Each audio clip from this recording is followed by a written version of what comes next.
Some of you attended the Big Ideas Breakfast, so you might remember that during that event in May, we asked 200 attendees to share ideas for creating connectivity and improving the flow of economic activities between downtown and the riverfront.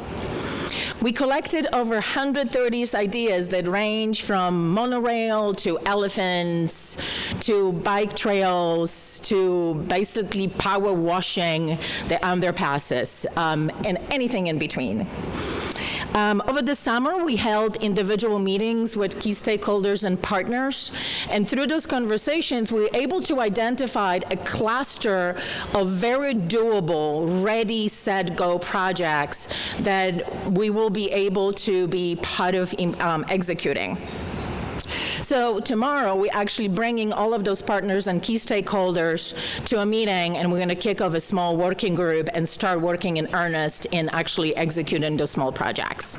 So you should see some activity in 2020 around connectivity between downtown and the riverfront. These are some of the examples of how the Alliance will focus on targeted projects for greater impact and bringing coordinating support to those efforts through completion. We consider ourselves in the role of intermediary. We are most passionate about creating the conditions necessary for all to succeed.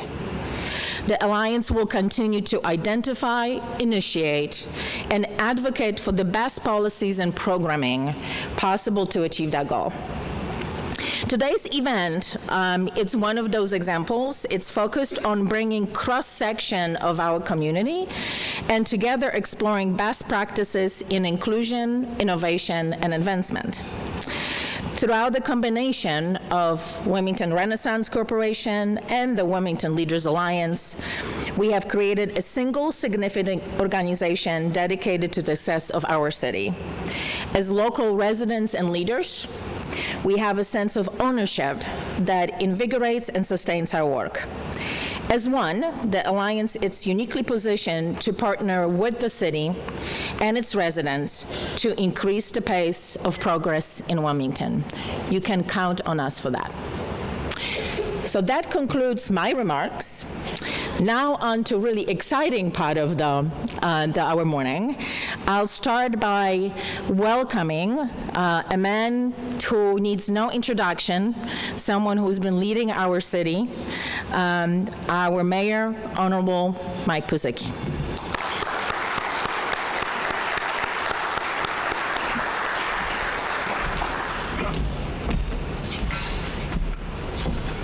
Good morning. I think this side of the room heard that I was speaking first, and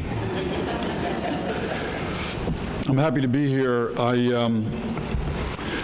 too think that this joining of the Alliance and Renaissance is a good thing.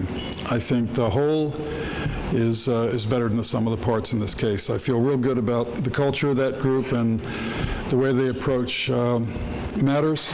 They're problem solvers, and I think we could use more problem solving in our city.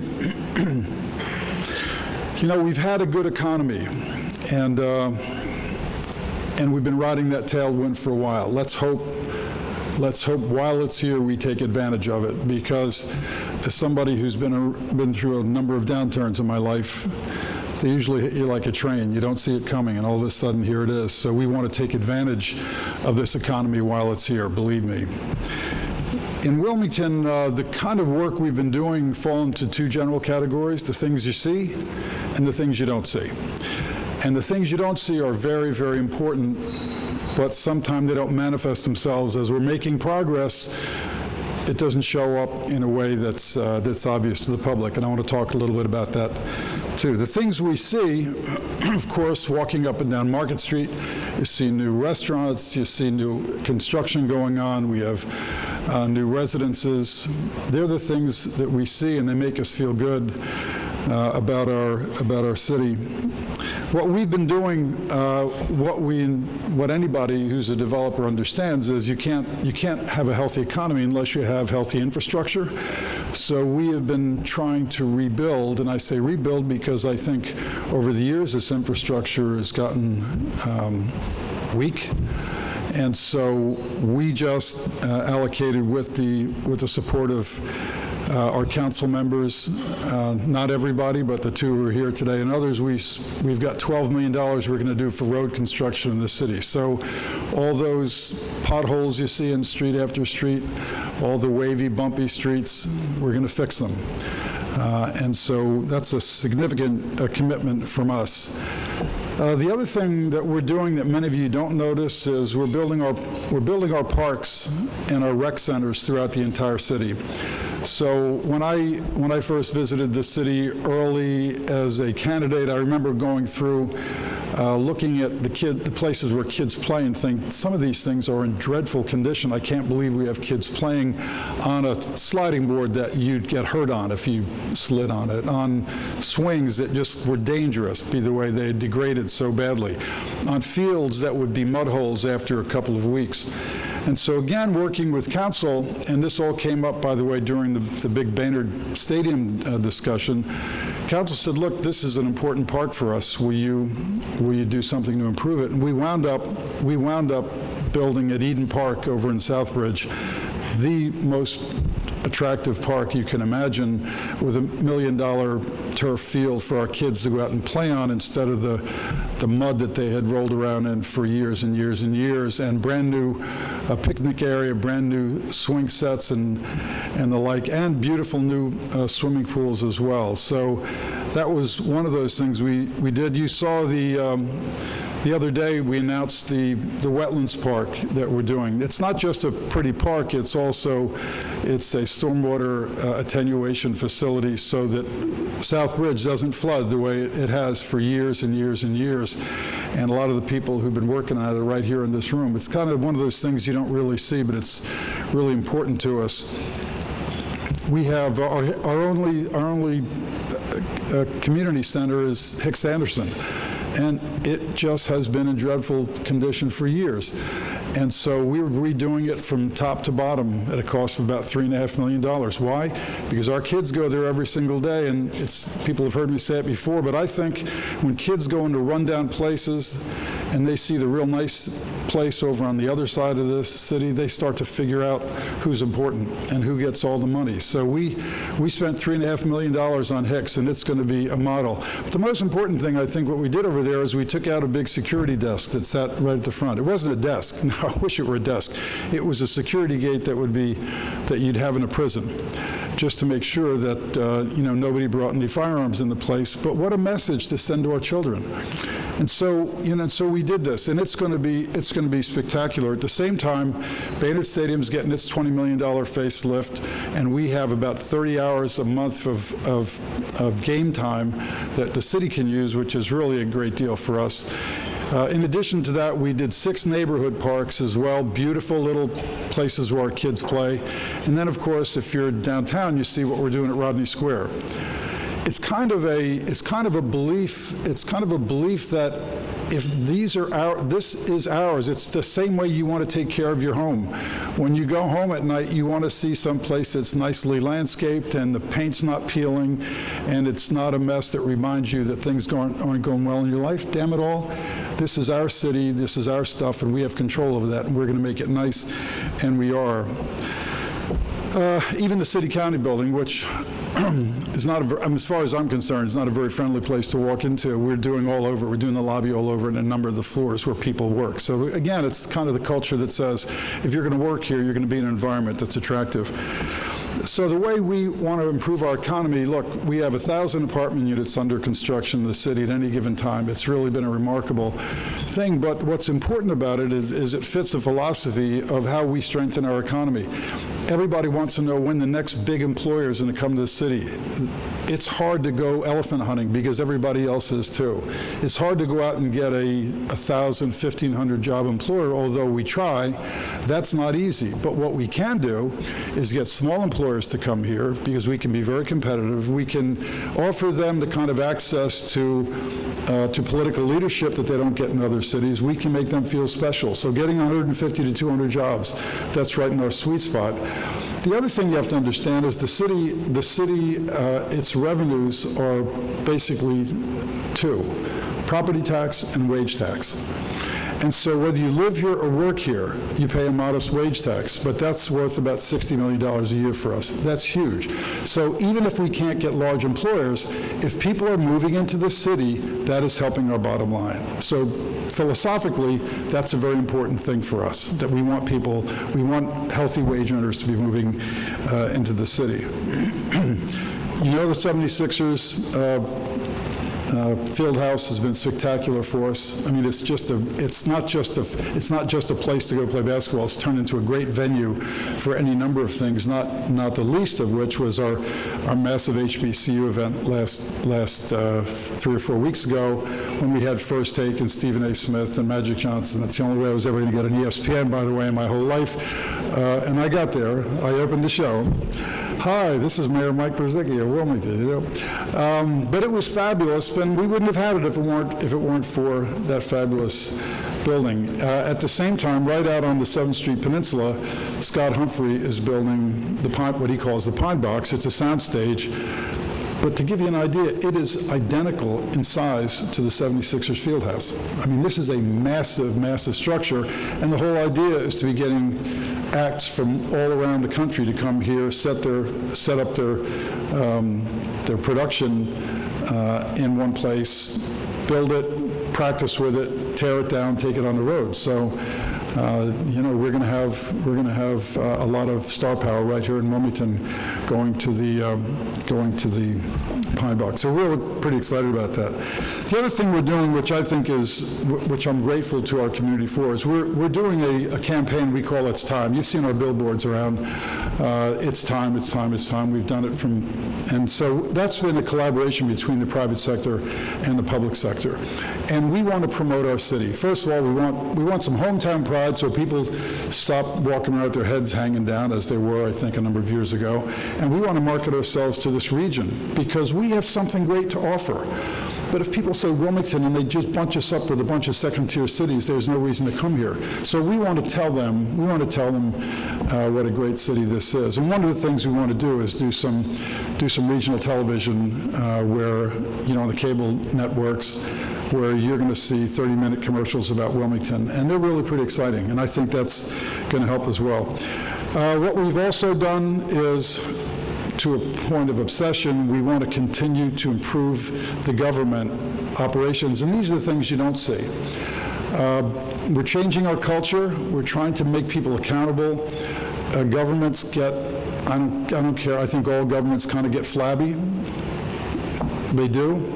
Sorry, you know, people don't worry about bottom lines as much simply because it's not theirs. I've been in business my whole life. I obsess about every nickel because it's mine.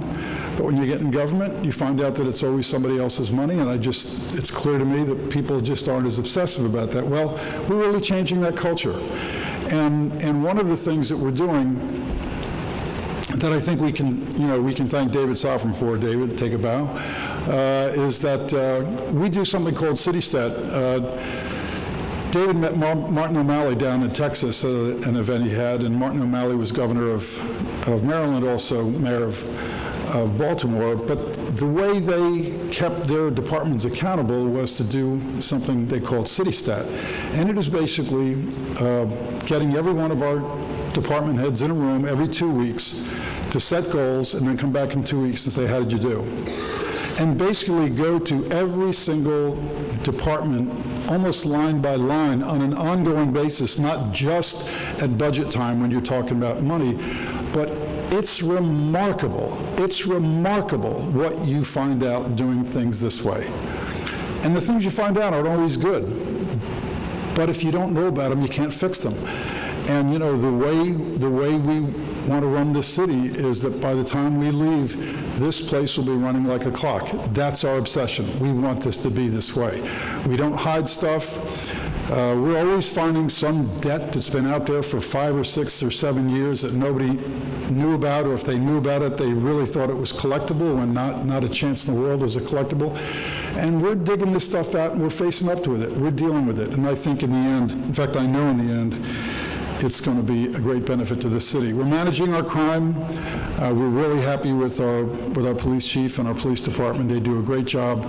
Last year, of course, we had a huge drop-off in crime, and this year we're tracking just about the same. It's dispiriting, but it's our reality. You know, when we have as much poverty as we do, you have to deal with some of the dysfunction that's associated with poverty. But we've got great police officers working on this. Now, our job is to get rid of the underlying causes of that dysfunction, and hopefully that's what we're all going to talk about collaboratively together, as Renata talked about earlier.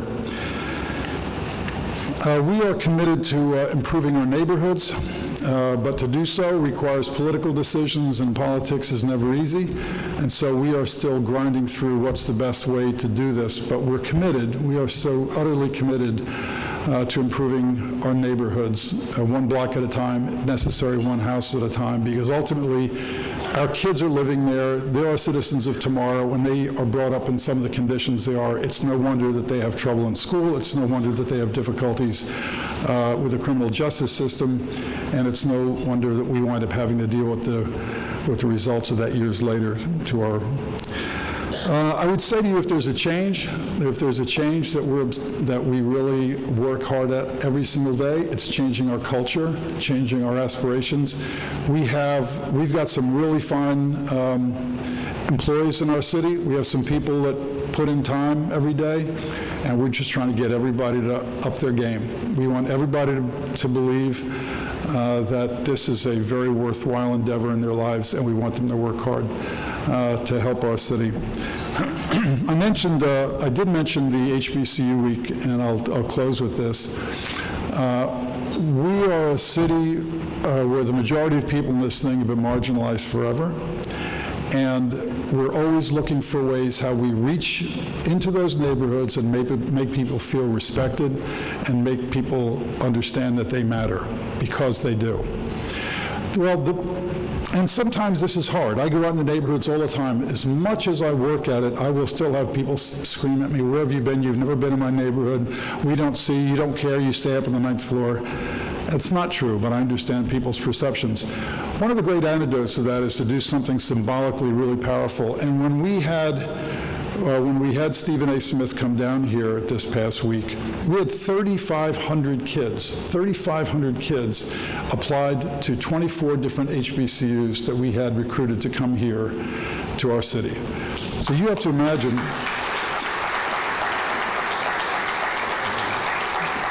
1,200 kids were admitted to schools that day. Over $3 million were given in scholarships that day. Del State gave 20 full scholarships with Tony Allen as a prospective president. It was a feel-good day, but it was more. It said to the universe in our cities that kids matter. Our kids matter. And if the city's ever going to be successful, believe me, we have to find new ways to continue to open up those lines between the folks in the neighborhoods and the people downtown. Let me just finish by saying, look, this is not easy. People will say to me, "It must be a thankless job you have." I said, "No, it's not thankless. People are so generous. They really are. They're thankful because everybody knows it's a difficult job, and it is. The politics are hard, right, Hanifa? Michelle? Hard, right? I mean, people, they fight over the stuff you can't imagine.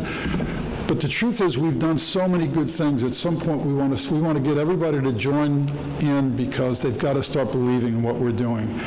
I feel so optimistic. We have great investors around here. We've got a community that's starting to really believe in what we're doing. We're having our business community all come together and stand shoulder to shoulder with us. People who are not here for a paycheck, but people who believe in the accountability of trying to get something important done. I feel privileged that I have the opportunity to be part of that.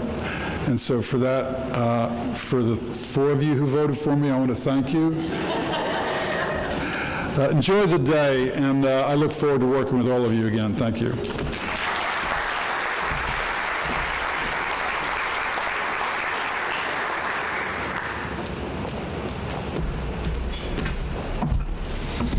Thank you, Mayor, for everything that you do for our city and for the ongoing support that you've extended to both organizations and now the new one. So now for the next fun part of the exercise, anyone who is sitting alone or in a group of two, grab your bag and a coffee and join others who are also lonesome at the table, because you're going to need some folks to interact with and have fun with. So do it now while I introduced our keynote. Those of you who attended the WRC Big Ideas Breakfast in May got a short preview of Galen Emanuele's engaging and passionate approach to shifting culture, which is a foundation for innovation. There are two of you. Yeah, come on. So, what's going to happen? So, it was a post in our post survey from Big Ideas Breakfast. We heard loud and clear from everyone. We love Galen. We love the message. We want to bring it to our organizations. Can you bring him back? So, we heard you, and we brought him back. Galen Emanuele of Shift Yes works with teams around the globe, including Microsoft, Shell, Expedia. The list is endless. He's changing the way people communicate and show up for work. Along with a business background, Galen is a world-class improviser. He has performed and taught improv for many years and toured with a cast from Whose Line Is It Anyway? Please help me welcome Galen Emanuele to the stage. Thank you. You're wonderful. Yeah. All right. Hello, everybody. So great to be back in Wilmington. I'm excited to be part of this event. I have got a lot of insight from Renata about the things that are going on, different initiatives and things taking place here, and it's so exciting to be part of this event and with the panel and sort of and be here as well. So good. I have 1 hour with all of you to challenge the way that you think about how you show up as a leader, as part of a team, as a human being, impacting and just navigating this world with other human beings around you. And I can do that. I know that is a tall order for 1 hour of time, and also a relatively cheesy thing to say. But for this time that we have together, all that is required of you is to just pay attention, be present, and participate in what we're doing, and watch what happens in this room in this short window of time together. Good. I'm gonna flip this off real quick. Yeah. Okay. Great. So, perfect. All right. So everybody here, you guys are all familiar with improv, correct? Everyone has seen Whose Line Is It Anyway? You know what improv is? Okay, good. And I know that some of you were at the breakfast earlier in the year. So a couple of things that we're going to do today will be a little bit of a reinforcement and refresher, and then also some new stuff. So good. But yes, this is how improv actually works. This is sort of behind the scenes, how the sausage is made, how everything in improv sort of happens. And it is this. Everything in improv is centered around this core concept idea of yes and. Yes and is the meat and potatoes of all things improv. And so what we say as improvisers is that everything that you do and everything that your partner does is considered an offer. And your job as an improviser is to say yes and to say yes and accept your partner's offer and then add more information onto it. Right? Very simple. That's kind of the yes and idea in a nutshell. So I'm going to give you an example of what that looks like in a performance style setting, just to sort of put that context into play of what that looks like in real time when it's happening. So if there are two improvisers on stage and one of them says to the other one, "Hey doc, I'm here for my 2 o'clock appointment," the other improviser would respond with something along the lines of, "Oh great, come on in, have a seat, your brain's over here in the fridge, let's get started with the transplant." Right? Essentially, that second improviser, if that's me, I'm saying yes to the offer that's been made, right? The reality that's been created. So I'm saying yes and agreeing to the fact that I am a doctor, that I know this person, right? That we have an appointment together, that we are in some sort of medical facility. I'm agreeing to and saying yes to all of those things, and then adding more information onto it. It's a brain transplant, put this helmet on, flip the switch, let's go. So the opposite of that in improv is what we call a block. And there is only one rule that exists in all of improv, and that is that you are not allowed to block an offer that somebody else makes. So, same scenario, two improvisers on stage. If one of them says to the other one, "Hey doc, I'm here for my 2 o'clock appointment," if the other improviser were to respond with something along the lines of, "What are you talking about? I'm not a doctor, I'm just standing here waiting for this bus at this bus stop," that would be a block. Essentially, to say no, or reject, or deny, or destroy the offer that's been made, right? The reality that's been created. So when you see improv on stage, it looks like magic. And people always ask us improvisers, how do you come up with those things so quickly? Is everything that you do really made up on the spot in the moment off the top of your head? Or do you guys pre-plan ahead of time like what you're going to do and what you're going to say? And the answer is that yes, everything that we do is made up on the spot in the moment. We just have a very simple set of rules and strategy that we use that allow us to be successful in any situation, including literally where we have have no idea what is going to happen from moment to moment, right? They're like anything that comes our way, we're able to sort of navigate and be successful with. And that is at its core that we always say yes. We always take what's given to us, accept it, say yes, and build and create together and move forward together and advance together.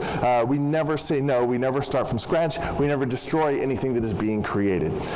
So that is what improv is about. That's how you, right? That's the idea. So like yes and, this is like how all of that works. And so the question is like, what does that have to do with you? Great question. So the work that I do with teams and organizations and human beings and leaders is to teach people how to take the skills and principles and practices of improv and apply them to business to improve team culture, communication, leadership, navigating change, navigating conflict, emotional intelligence, basically everything that has to do with how human beings show up and interact together and impact each other every day at work and also just in life as human beings. So, that is the work I do. That's what we're going to be sort of like focused on today. And there are, right, essentially what I do is help organizations and leaders create a yes-and culture. That is the core of what I do. So surrounding this idea of yes-and, surrounding this yes-and idea, there are basically 5 main tenets that exist in improv. That are, if you wanted to become a brilliant improviser, which probably none of you do, which is fine, they are the 5 skills that you'd have to master if you wanted to become a brilliant improviser. And also when we talk about a yes-and culture, they are the same 5 tenets that make up a yes-and culture. So everything we're going to be talking about today with my time with you guys is going to be centered around these 5 tenets. And they are as follows. Number 1, to say yes, which is pretty self-explanatory. We're just in the mode of saying yes to things that come our way. Also, side note, it is not literally about saying yes to every single thing in the world. That's not possible by any stretch of the imagination. It is also and mostly a mindset of being open and receptive to ideas and things that come our way, right? And looking for any way possible to say yes when we can. Number 2 is to listen and be present, which is a huge part of improv, is also very important when we're talking about innovating and being a leader, right, and including people and being inclusive, is to actually listen and tune in, right, and be focused on like what is happening right now in front of you in this exact moment.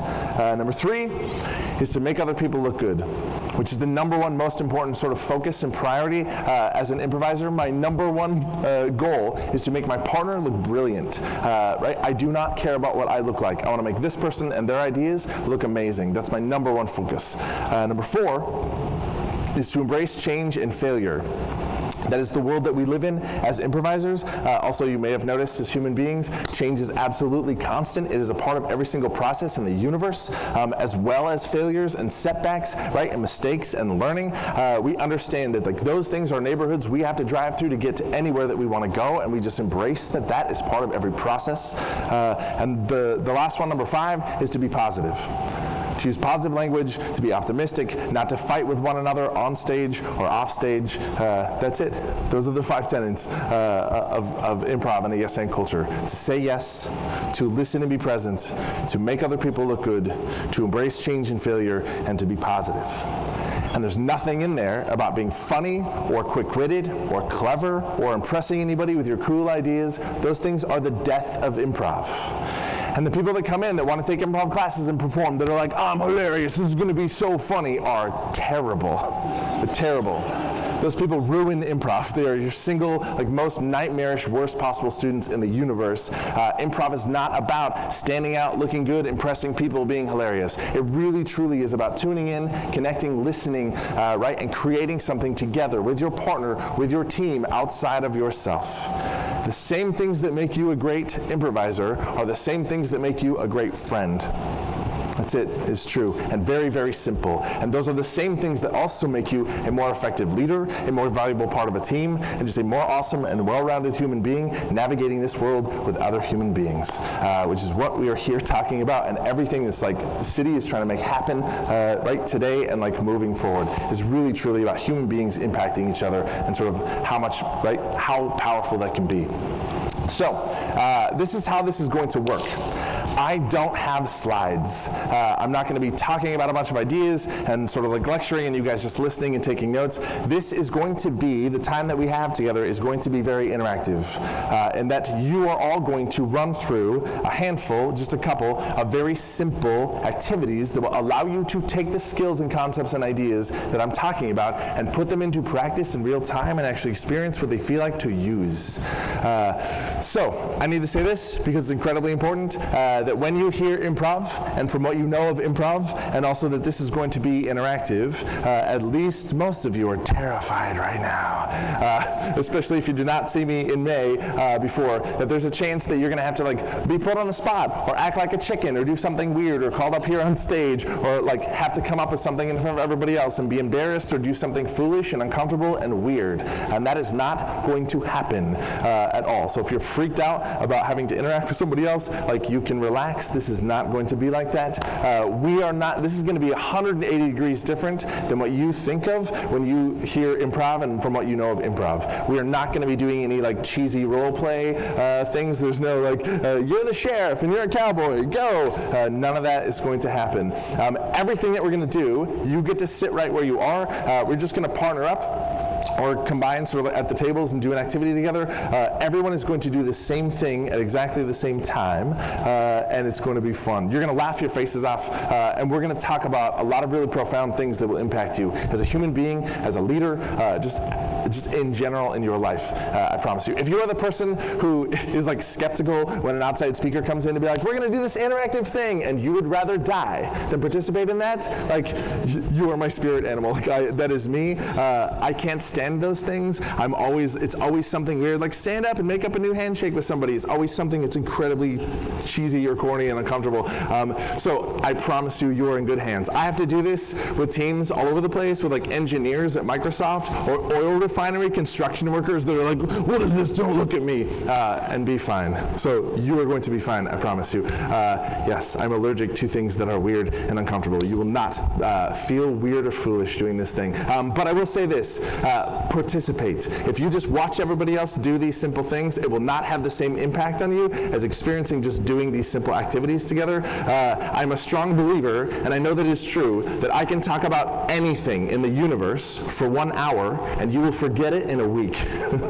What makes us remember something as human beings is having an actual experience, make something sticky and actually use a skill and have just have an experience that we create together. That is what makes us actually remember something and have it have impact on us. So yes, again, a short window of time, but give me this time. I will not let you down, I promise. Okay, cool. So with that, we're just going to launch into the first thing that you guys are going to do together as an activity. So for this first activity, everyone is just going to partner up. So person sitting right next to you, everybody just grab a partner, somebody at your table. You might have to make a brand new friend, but yes, please grab a partner.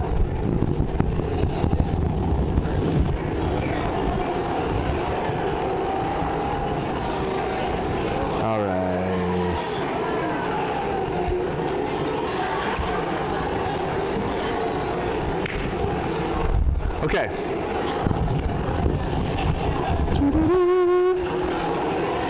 Okay, good. That is enough. That is enough time to have found a partner. I will say this. I know that some tables have an odd number of people at them. That's fine. For this activity, it is okay to have a group of 3. So if you have to have a group of 3, that's fine. Nobody should sit this out. So a group of 3 is totally fine at your table. All right. Here's what you're going to do with your partner. the two of you, your partner and you, are going to, for this first activity, this is very, very simple. All you're going to do is this.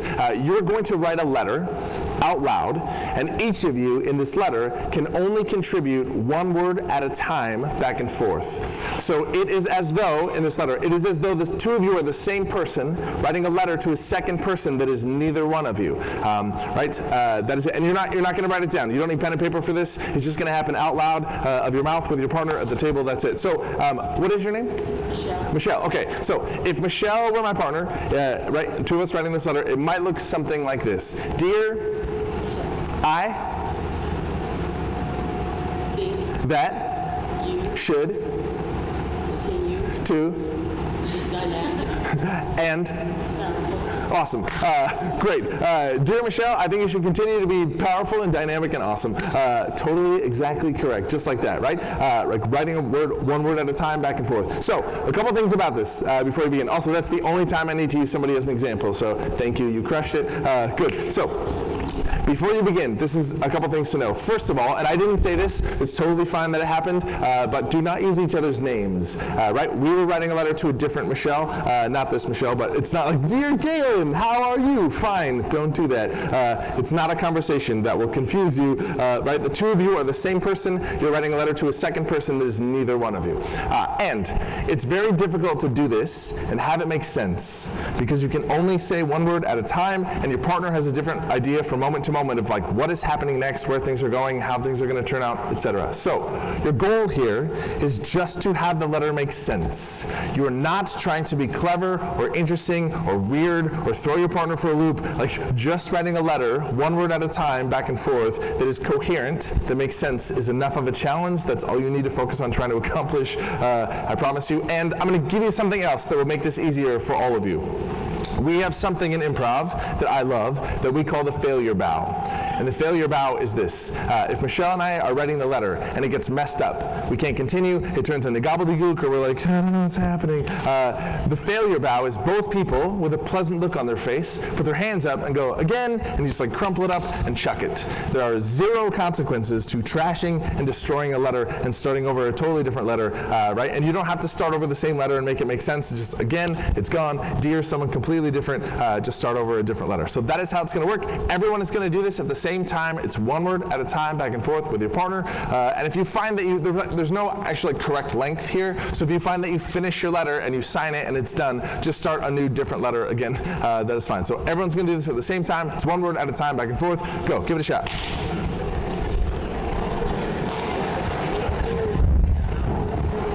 I can't get this any louder.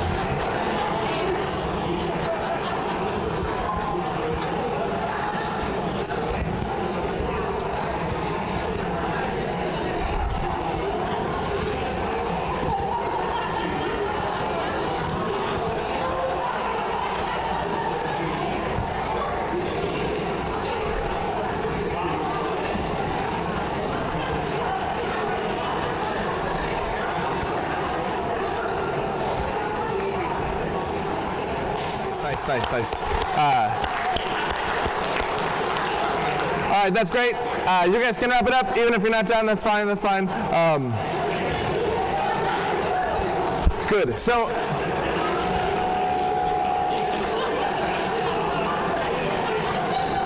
okay, perfect. So, I'm curious to hear thoughts, feelings, check-in. How was that? Good?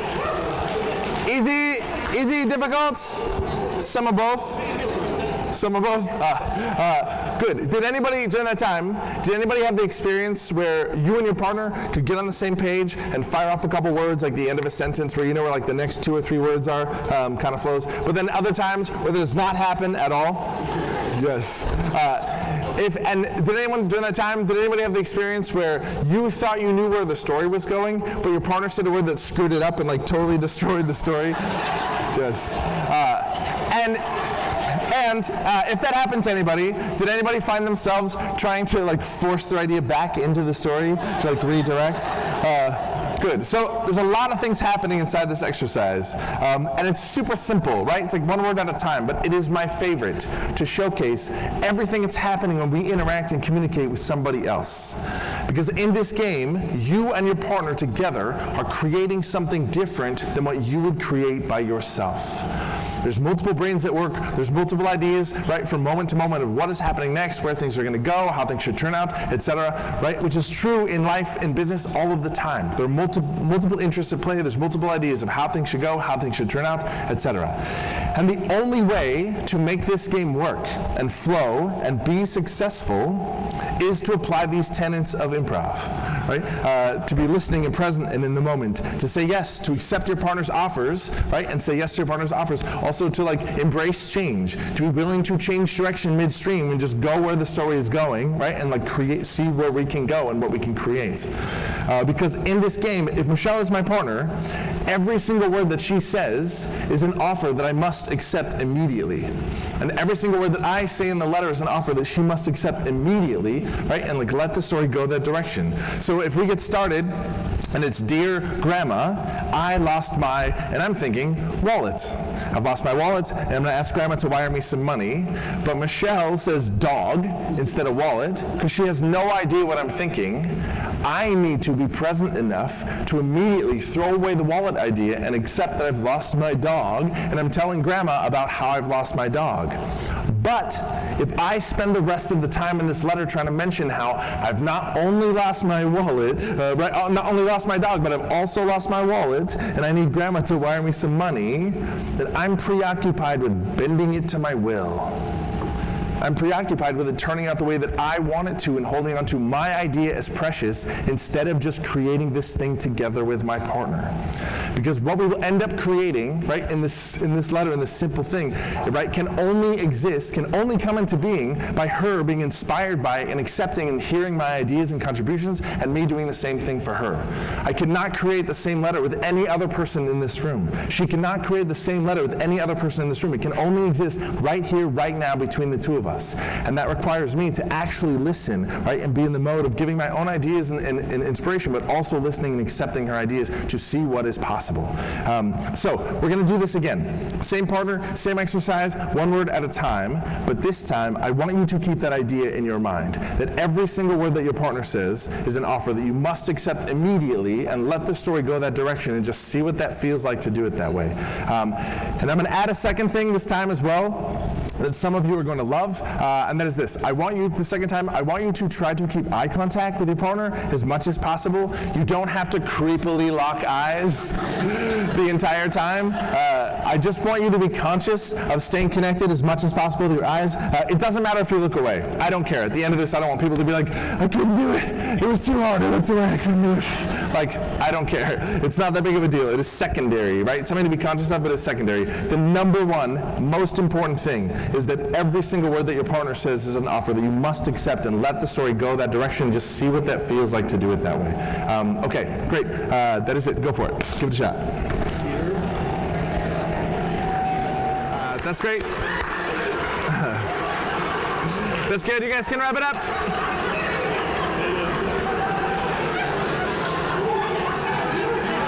All right. Cool. Okay, and everybody give your partner a high five.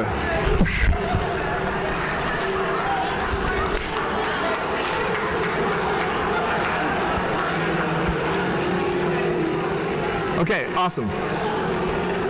So, perfect. So just want to check in. Thoughts, feelings. How was that the second time? Better? Who thought it was easier the second time? Did anybody feel like it was more difficult the second time? Good. Embrace failure. I have done that activity probably literally 10,000 times in my life, of like writing a one-word letter, and still write letters that are like, what is happening right now? This is terrible. But for everybody, whether it was a lot easier, about the same, more difficult, did you notice a difference? A shift in yourself? Whether or not you're being present and in the moment and like listening and tuned into your partner and accepting your partner's offers? Yes. That shift in you, in the way that you show up when you interact and communicate with other people is so important.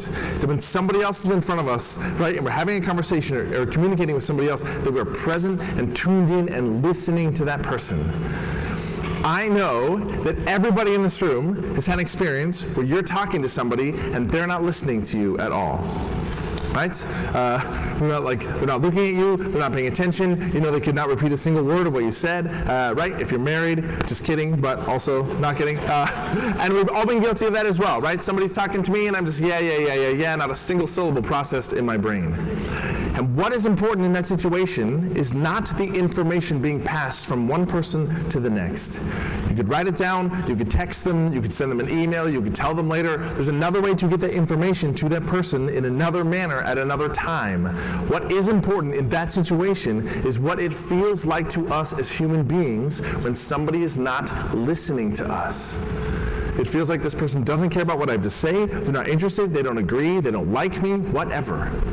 Even if you're not a touchy-feely kind of person, that is how we connect as human beings. We constantly listen to and tell each other stories all the time. How's it going? How have you been? Right? How was your weekend? Guess where I'm going on vacation? It is how we connect. We don't just stand in a room and make faces at each other. We tell each other stories all the time.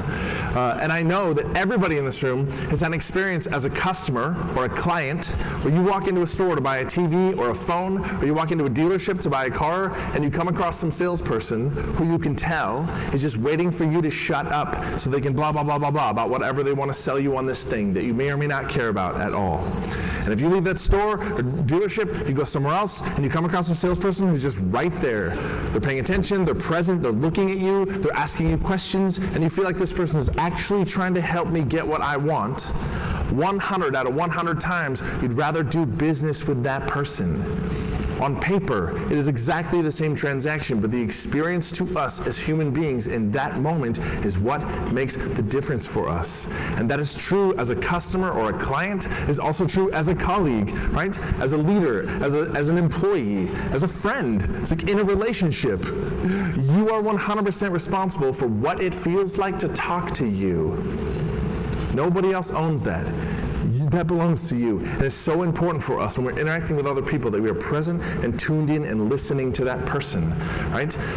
Not for the sake of just listening to that person, not just for the sake of the information being passed, but for what it feels like to that person. It is a very different thing to actually listen to somebody, right, and tune in and make somebody feel listened to than to just hear what somebody had to say. Those are very different. And that intention of making other people feel listened to requires effort on your part of actually listening.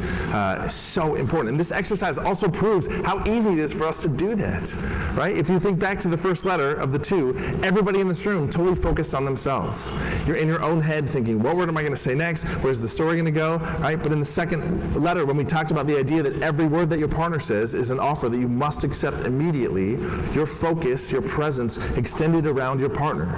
You're able to be aware of, am I giving my own ideas and contributions as well as listening to and accepting and honoring this person's contributions at the same time. Your brain can process that much information. It's super powerful. We just have to choose to show up like that. And I think it's very easy as adults in life, at work, in business, right, with politics, all that stuff. I think it's very easy to get caught up in the trap of just listening to somebody enough to form a response and then waiting for them to stop making noise with their mouth so that we can say what we are already going to say back to them.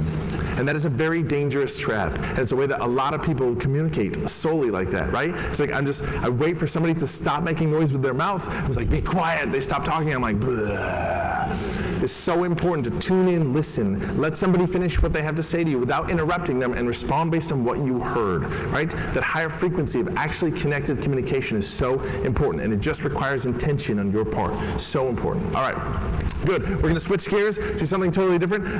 So you don't have to swap tables or anything like that, but everybody re-partner up. So person on the other side of you, just grab a different partner at your table. You might have to make a brand new friend. Just re-partner up with somebody else close by. What you're going to do with your new partner. And for this also, like the first one, a group of 3 is totally okay for this so that nobody has to sit it out. Here we go. For this activity, you and your partner together are going on a picnic. How pleasant. So for this activity, it's very, very simple. All you're going to do is take turns back and forth, suggesting something to bring along with the two of you on this picnic. So again, if Michelle is my partner, she might say, let's bring a Frisbee. Right? That's simple. Let's bring or let's bring some fill in the blank. I will say no. And I'll give a quick reason why I don't like that idea. I'll be like, nah, it's too windy outside. I suck at Frisbee. It's boring. I don't want to bring a Frisbee. And then I will suggest something else. Let's bring a blanket to sit on. She will say no and give a quick reason why she doesn't like that idea and then suggest something else. And we just continue to trade ideas back and forth. So everything that your partner suggests to bring, no matter what it is, it's a flat out no, give a reason why that idea sucks, and then suggest something else. Your partner have the same reaction back and forth. Okay, go, give it a shot. Right, okay. That is officially the worst picnic ever. It's like no picnic happening at all, right? Zero picnic. Okay, great. Round 2, same partner, same exercise. One idea at a time, back and forth. This time, with everything that your partner suggests to bring, instead of a flat out no, you are just going to be indifferent to it. So this time, if Michelle, we're like, let's bring our bikes and ride around, I might respond like, you can bring your bike if you want to. I'm not going to ride around, but go ahead. So my attitude about it, right, is that it's not a good idea. I'll allow it. I'm not saying no to it. I'll allow it, but I'm not going to participate in it, right? It's like, yeah, if you want watermelon, that's cool. I'm not going to have any, but I don't care, whatever. And then I will suggest something else. She'll have the same reaction to me. That's it, and just trade ideas back and forth. It's like, whatever, don't care. If you want to do that, that's fine. Just be indifferent. Okay, great, go, give it a shot. Right, I maybe didn't hear 100%. You're saying it's harder to say yes when you actually don't like the idea? Yeah. Yeah. Right, yeah, good, which is true. It's great. So I'm curious, also, like other observations, what did you notice different about your partner in the last one versus the first two? Like, they're smiling? Yeah? Anything else? Anything different about your partner in the last version of that? More eye contact? Yeah, totally different body language, more animated. Anything else different? More enthusiastic? Yeah, smiling more. Also, you didn't hate that person? You might actually consider going on a picnic with that person versus the first two, like, no, whatever.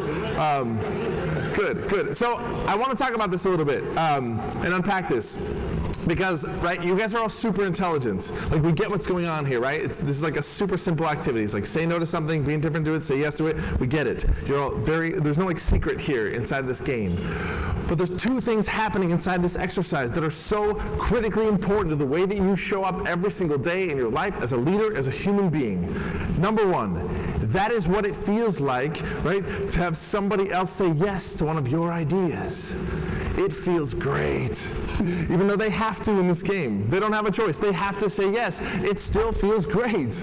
If I have an idea that I'm not really sure about, I'm like, I don't know, let's bring some chairs, right? And Michelle's like, yeah, chairs, that's awesome. I am instantly inspired about my own idea. Even if I was totally lukewarm about it 2 seconds ago, as soon as she's like, yeah, chairs, I'm like, oh, chair suggester. This guy, what? I mean, no big deal, but it was my idea, so that's cool, right? And the opposite is true. When she's like, chairs, that's stupid. I don't want to sit around in a chair all day. That's boring. No, right? I take that on too. I'm like, oh yeah, chairs, what? Who said that? That's dumb. I never said that.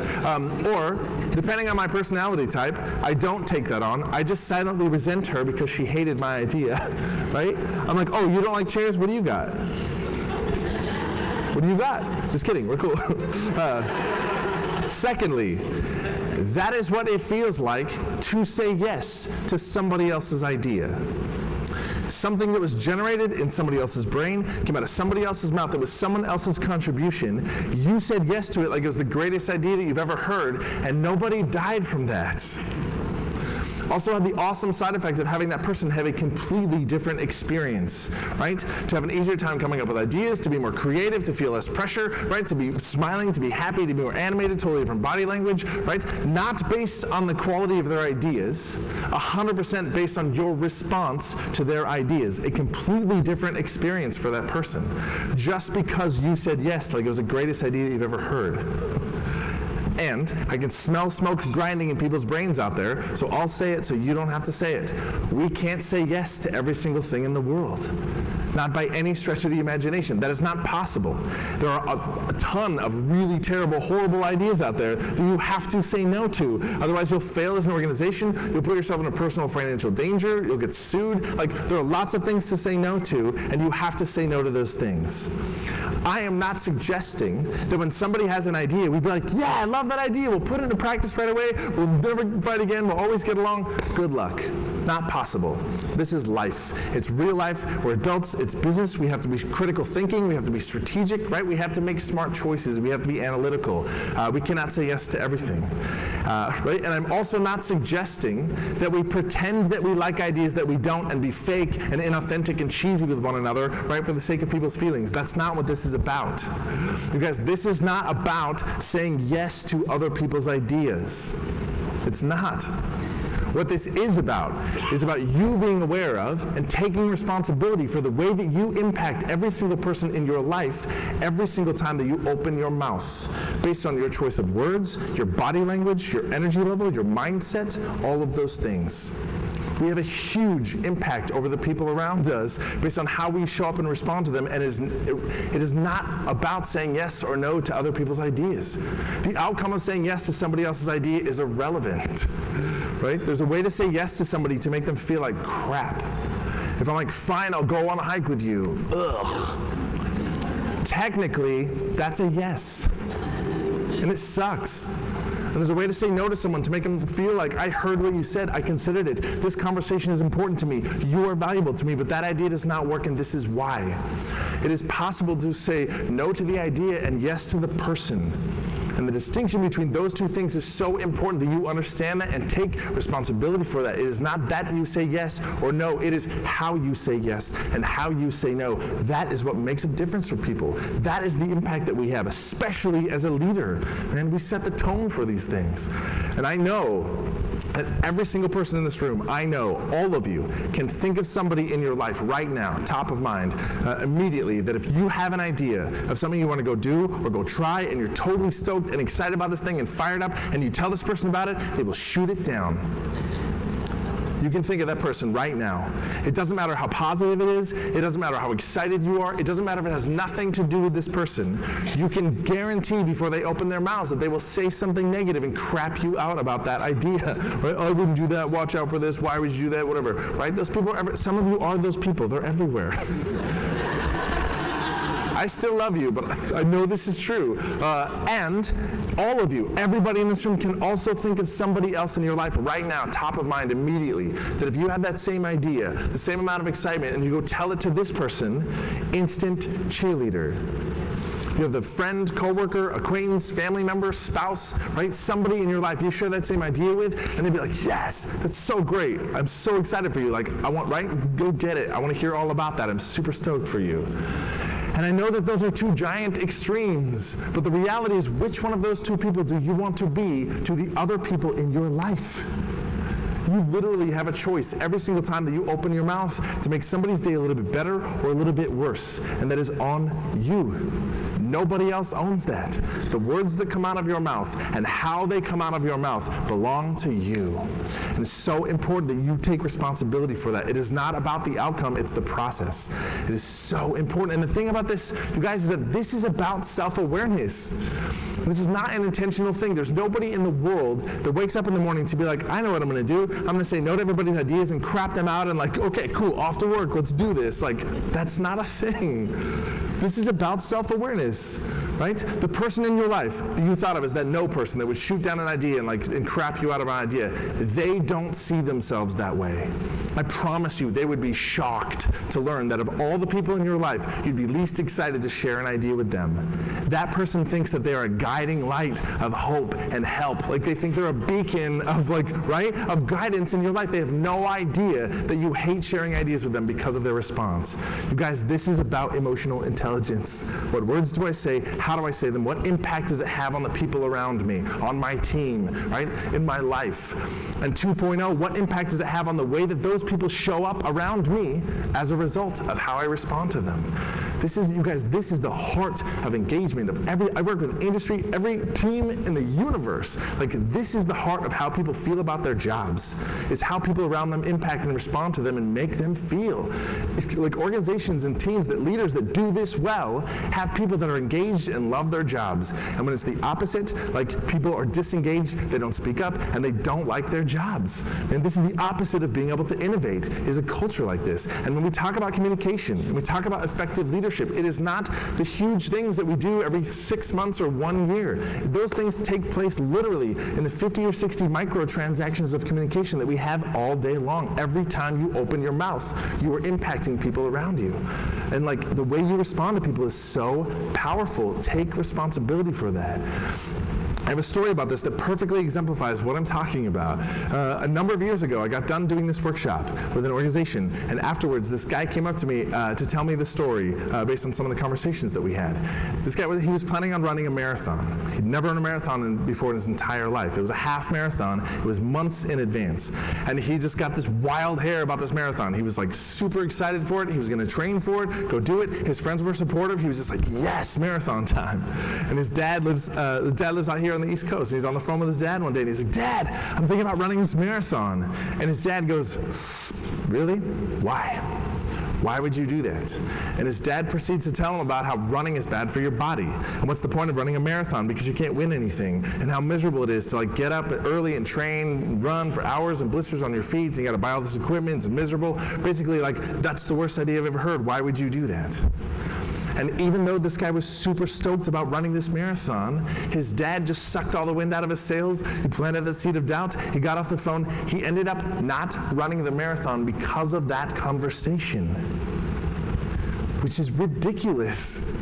You guys, what is the point of injecting negativity into a situation that does not warrant it? You have so many opportunities in your life to just shut your mouth, and you should take advantage of that opportunity every chance that you get. I'm not kidding you.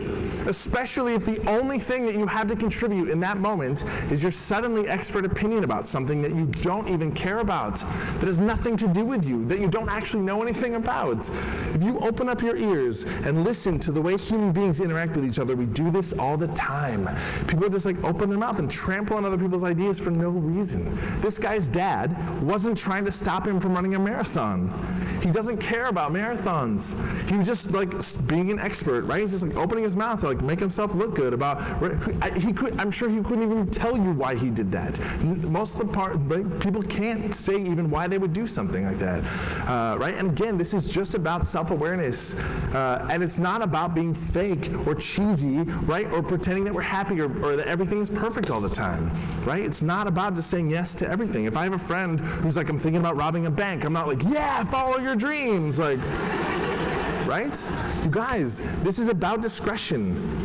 It's about understanding what words do I say, right? And how do I say them, and what impact is that going to have on the people around me? It's not about being fake, it's about being intentional. There's a difference there. It's so important that we own this. You own the way you impact people around you, and especially as a leader. You set the tone, man. Leaders that shut down ideas have teams of people that won't open their mouths. And like, you don't realize it, but you guys, self-awareness is like, if your team is not incredibly innovative, if people aren't engaged in meetings and all that stuff, like, you are the problem if you're the leader. That is a culture issue. It's not because people don't have ideas. It's the culture that we exist in, to be like, is it safe to share an idea that sucks? And it should be, so that someone can be like, hey, that's not perfect, but you know what would be great about this? This, right? And like, just have an environment where we actually are cultivating ideas and engagement from people instead of being so critical, right? And that just takes self-awareness. Okay, real talk. I love you guys. We're gonna do one last thing really quickly, and then you're done with me. So for this last activity, you guys are already like at your table at a team, and I'm gonna explain what you're gonna do. This is sort of like a table-wide activity for all of you guys. So if you're only at a table that has like 1 or 2 people, also like combine to a table close by if you want, here's how this is gonna work. This is gonna be just a quick, simple brainstorming activity. I'm gonna give you something to build and create and brainstorm together as a team, and at your table, you're you're just going to build this idea one idea at a time. You're going to build this thing. So here's how this works. Let's say I'm part of this front table right here, and let's say the thing that we're going to build and create is a cake, a delicious, tasty cake. Anybody that has an idea can just share it, right? We're just going to popcorn ideas around the table. So I might just blurt out and be like, it's a chocolate cake.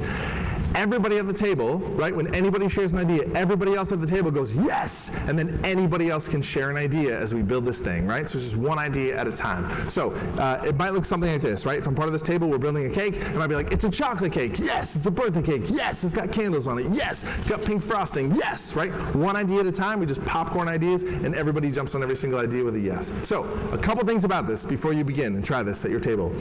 Number one, it is important to resist the human urge to change or cancel somebody else's idea. So if I say it's a chocolate cake, someone should not respond by being like, yeah, but half of it is vanilla. Don't do that, right? When somebody gives an idea, we jump on it with a yes, that's what we've got, and we build on it from there. And what I'm about to say is the most important part about this game.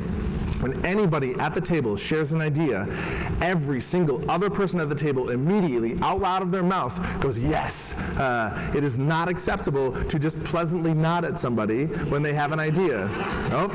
I hear giggles, but I'll look around this room and see people being like, can't do that. You have to say the word yes out of your mouth audibly as soon as somebody gives an idea, and not after like a 4-second pause where you consider if you like their idea or not. Anyone shares an idea, everybody else jumps on that idea with a yes immediately, and then we build. That's how it works. You guys get that? Does it make sense? Okay, cool. You're gonna kill it. So, first thing you're gonna do and build together as a table, as a team, is a tropical island. So, anything about this island that you can dream up, and you're not gonna use Hawaii. You're gonna make up a brand new island out of thin air, right? So, like, what is it called? Where is it? How big is it? What's on the island? What do people do there? Anything you can dream up about this island, one idea at a time. Everybody jumps on every single idea with a yes. Okay, go, give it a shot. What's it called? What's there?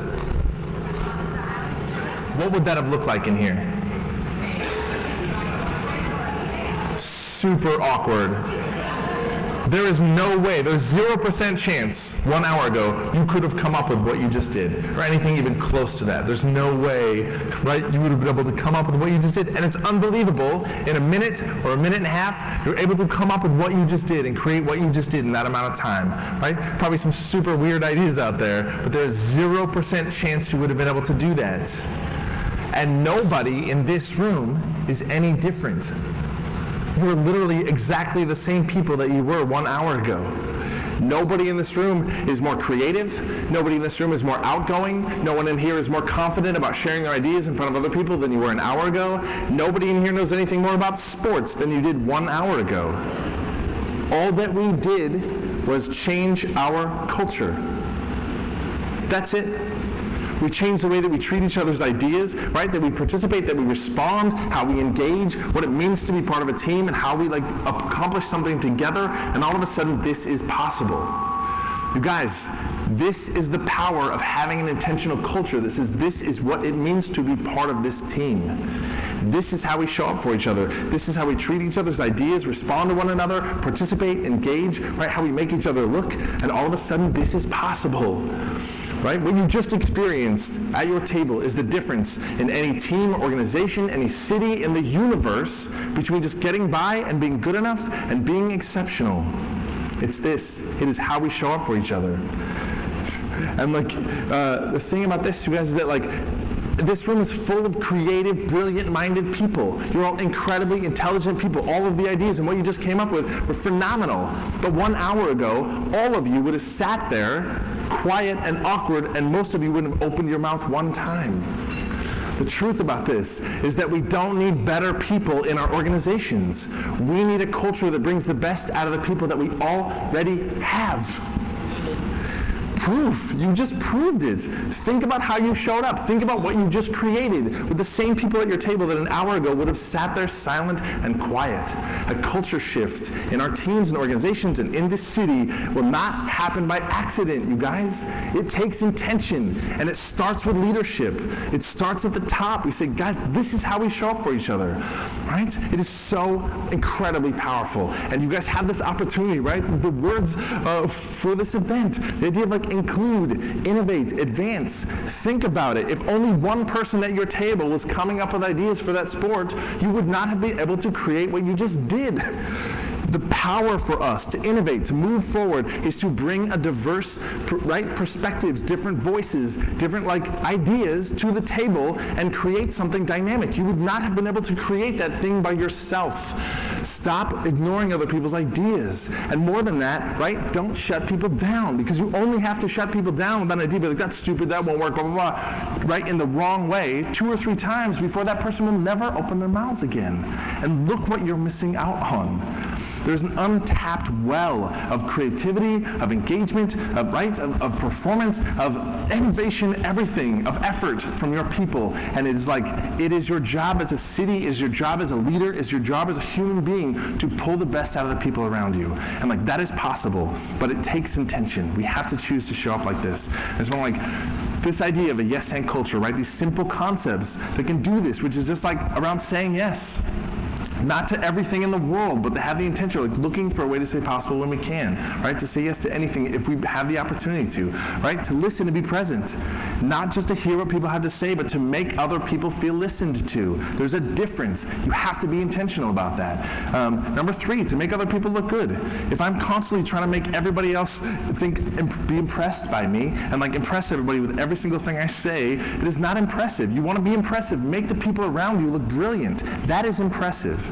Number 4, to embrace change and failure. We will always have change, We'll always have mistakes, we'll always have setbacks. It does not deter us. It can't shake our resolve. We have to move forward and try and embrace that those things are part of the process. If we want to create something amazing, it's going to take those things. It's going to take change. It's going to be, a shift in how we do things, a shift in the way that we've always done things. And we have to embrace that. And the last one, to be positive. To be optimistic, to use positive language, not in a fake, cheesy way, but with intention. We choose the words that we choose our words, we choose the energy and body language that we bring, because it has so much impact on the people around us. And truly, if our focus is to bring the best out of the people around us, it brings the best out of ourselves. And you just prove that. Look how you just showed up. Tap into this in your cities, in your teams. As a human being, it's possible, but this is it. We have to choose culture intentionally. Okay, great. Thank you guys so much. I appreciate your time. Thank you for being awesome.